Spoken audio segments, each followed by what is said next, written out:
Today I'm going to share you an amazing story by Mercy Simov about an amazing miracle story. आज की story में आपको बताने वाली हूँ कि कैसे चमत्कार होते हैं, कैसे जादू होते हैं, कैसे मैजिक होते हैं और इसी दुनिया में होते हैं.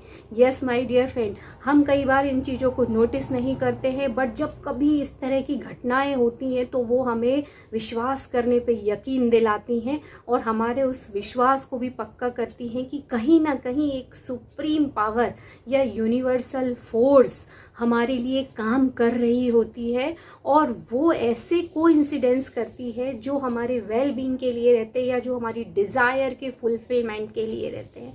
जब व्यक्ति हार जाता है, निराश हो जाता है, तब इस तरह के चमत्कार जब होते हैं तो उसमें एक उम्मीद की किरण नज़र आती है कि यस, सब कुछ पॉसिबल है. यस माय डियर फ्रेंड, ये स्टोरी उसी से रिलेटेड है, मैं आपको बताने वाली हूँ. ये स्टोरी है एक व्यक्ति की जिसका नाम है मार्शल स्टेनबर्गर और ये बात है 1948 की. ये व्यक्ति न्यूयॉर्क में रहते थे and very very methodical person, मतलब बहुत व्यवस्थित व्यक्ति थे. वो अपने काम पे जाते थे. सबवे न्यूक्लिन का जो सबवे है, न्यूयॉर्क का सबवे है, वहाँ सबवे मीन्स जो नीचे मेट्रो चलती हैं, ज़मीन के नीचे जो मेट्रो चलती हैं, उससे वो जाते थे अपने काम पे और हमेशा शार्प 9 o'clock पे वो पहुँच जाते थे. इतने व्यवस्थित व्यक्ति थे और वो रोज़ उसी रास्ते से अपने काम पे जाते थे. पर अचानक से एक दिन उनके दोस्त की तबीयत ख़राब हुई और उनके दोस्त को उनको देखने जाना पड़ा. अलग रास्ता उस दिन उन्होंने लिया और वो अपने दोस्त से मिलने गए और वापस फिर अपने काम पे जाने के लिए जब तक आए तब तक काफ़ी लेट हो चुका था और मेट्रो उस समय पूरी क्राउडेड हो गई थी, मीन्स उसमें जगह ही नहीं थी बैठने की.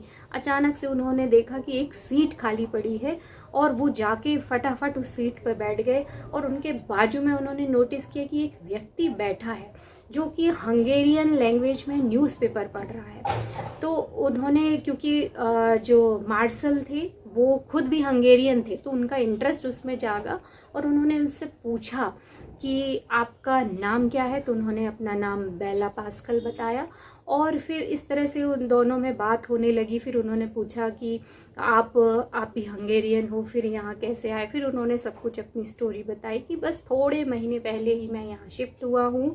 वर्ल्ड वार 2 के जो भी क्राइसिस हुए बहुत सारे, उन सब से मैं गुजरा और उसमें मैंने बहुत सारे लॉस हुए मेरे. इवन मेरी पूरी फैमिली का भी उसमें मतलब डेथ हो गई और मुझे रशियन कैंप में रहना पड़ा. फिर भी मैं रशियन कैंप से 200 माइल पैदल चल के वापस हंगरी आया अपनी फैमिली को ढूंढने. बट अफसोस की बात, उनकी फैमिली नहीं रही. यहाँ तक कि उनकी वाइफ की भी डेथ हो चुकी थी. अब वो इतने निराश हो गए थे कि फिर उन्होंने उस कंट्री को छोड़ना ही सही समझा और फिर न्यूयॉर्क शिफ्ट हो गए. उन्होंने बताया बस कुछ महीने पहले ही मैं यहाँ न्यूयॉर्क में शिफ्ट हुआ हूँ. और ये स्टोरी जब उन्होंने बताई तो जो मार्शल थे वो तुरंत रिलेट कर पाए उस स्टोरी से, क्योंकि थोड़े दिन पहले ही वो अपने एक दोस्त की पार्टी में गए थे और सेम स्टोरी वहाँ एक वुमेन ने उनको सुनाई और वो इस स्टोरी से इतने कनेक्ट हो गए थे.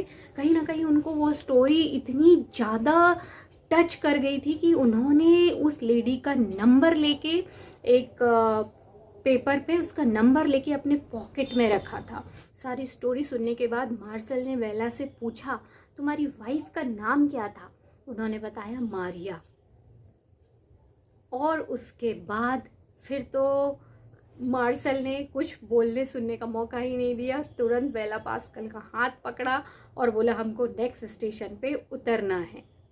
और बिना उसको कुछ पूछे कि आपको कहाँ जाना है, क्या करना है, they just jump out from the train और वो फटाफट नेक्स्ट स्टेशन पे उतर गए और पास के एक बूथ पे गए, टेलीफोन बूथ पे, और उन्होंने तुरंत उस लेडी को फ़ोन लगाया और उससे पूछा what is your husband name. उस लेडी ने बताया पर मेरे हस्बैंड की डेथ बहुत साल पहले हो गई है और उनका नाम है बेला पास्कल.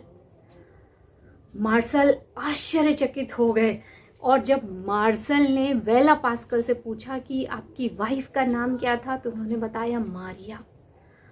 और जैसे ही उन्होंने उस लेडी का नाम सुना कि मारिया, तुरंत उन्होंने फ़ोन बेला पास्कल को दिया और बोला अपनी वाइफ से बात करो, यही है आपकी वाइफ। और जैसे ही वो दोनों ने बात की, सेम स्टोरी थी और वो दोनों सच में हस्बैंड वाइफ थे। तो देखिए कैसे कोइंसिडेंस होते हैं और कैसे लोग को ईश्वर मिलाता है, कहाँ से कैसे कैसे कोइंसिडेंस किए उन्होंने और देखो वो दोनों को मिलाया ना। आपको यकीन करना ही पड़ेगा कि देखो कैसे जादू होते हैं। I hope this story will help you to keep faith on miracle. Yes my dear friend, आप एक बार भरोसा करके देखिए, यूनिवर्स पे भरोसा करके देखिए, सुप्रीम पावर पे भरोसा करके देखिए, वो आपके लिए सब कुछ अरेंज करता है। जादू इसी दुनिया में एग्जिस्ट होते हैं। यस माय डियर फ्रेंड, हर टाइम आपको पॉजिटिव रहना है, बी पॉजिटिव। कब ईश्वर आपके लिए क्या अच्छा रच रहा है आपको नहीं पता, वो आपकी लाइफ में शो होता है। इस उम्मीद के साथ रहिए कि ईश्वर हमेशा आपकी वेल बीइंग के लिए काम कर रहा होता है। तो be happy all the time and we will be meet in our next video. Till then.